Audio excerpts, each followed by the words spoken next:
নমস্কার। আজকে দারুণ একটা আলোচনা করব কোন কোন রাশির 15 তারিখে ভেনাস যখন কর্কট রাশি থেকে সিংহ রাশিতে প্রবেশ করবে, কোন কোন রাশির ধনযোগ এবং কর্মক্ষেত্রে উন্নতি এবং আর্থিক চরম উন্নতি আসছে।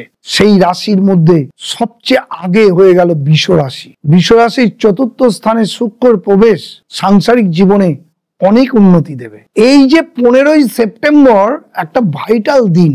শুক্র যেমন পরিবর্তন করছে কর্কট রাশি থেকে সিংহ রাশিতে, তেমন আবার বুধও পরিবর্তন করছে কন্যা রাশিতে। কিন্তু এই পরিবর্তনের ফলে বৃষ রাশির চরম উন্নতি আসছে। বৃষ রাশির রাজযোগ সৃষ্টি হচ্ছে এবং বৃষ রাশির জাতক জাতিকারা যা করবে তাতেই উন্নতি এবং অভূতপূর্ব উন্নতি। শুধু না, তাদের মানসিকভাবে ডেভেলপমেন্ট চরম আসবে এবং দৃঢ়তা আসবে। এই দৃঢ়তার ফলে তারা যে কোনো কাজে সাফল্য পাবে। তাই বৃষ রাশির ক্ষেত্রে এই ভেনাসের পরিবর্তন একটা রাজযোগ সৃষ্টি করলো এবং ধনযোগ সৃষ্টি করলো। এর সাথে বলবো মিথুন রাশির ক্ষেত্রেও একটা রাজযোগ সৃষ্টি করলো।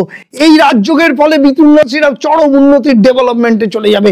একে তো বৃহস্পতি লগ্নে বসে আছে, রাশিতে বসে আছে, তার সাথে ভেনাস 3য় স্থানে, বুধ 15ই সেপ্টেম্বরের পর 4র্থ স্থানে, আর মঙ্গল 5ম স্থানে।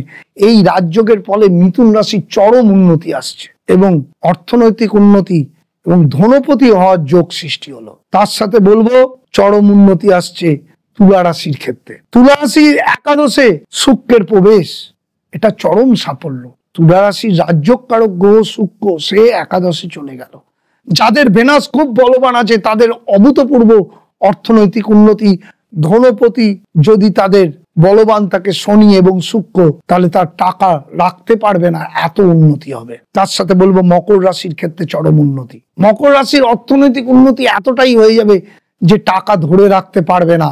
ভেনাস ভালো জায়গায়, শনি ভালো জায়গায়, বুধ ভালো জায়গায় অবস্থান করছে, মঙ্গলও ভালো জায়গায় পরিস্থিতি হয়ে গেল। তাই বুদ্ধি করে চললে মকর রাশির ক্ষেত্রে চরম সাফল্য। এই কটি রাশির 15ই সেপ্টেম্বরের পর ভেনাসের যে ঘর পরিবর্তন, গোচর পরিবর্তন, সিংহ রাশি থেকে না কর্কট রাশি থেকে সিংহ রাশিতে পরিবর্তন, চরম উন্নতি আসছে। আর কর্কট রাশির ক্ষেত্রেও কিন্তু দ্বিতীয় ভেনাসের যে পরিবর্তন, এটা চরম উন্নতি দেবে। সুতরাং এই আলোচনাগুলো খুব কম অ্যাস্ট্রোলজাররা করে।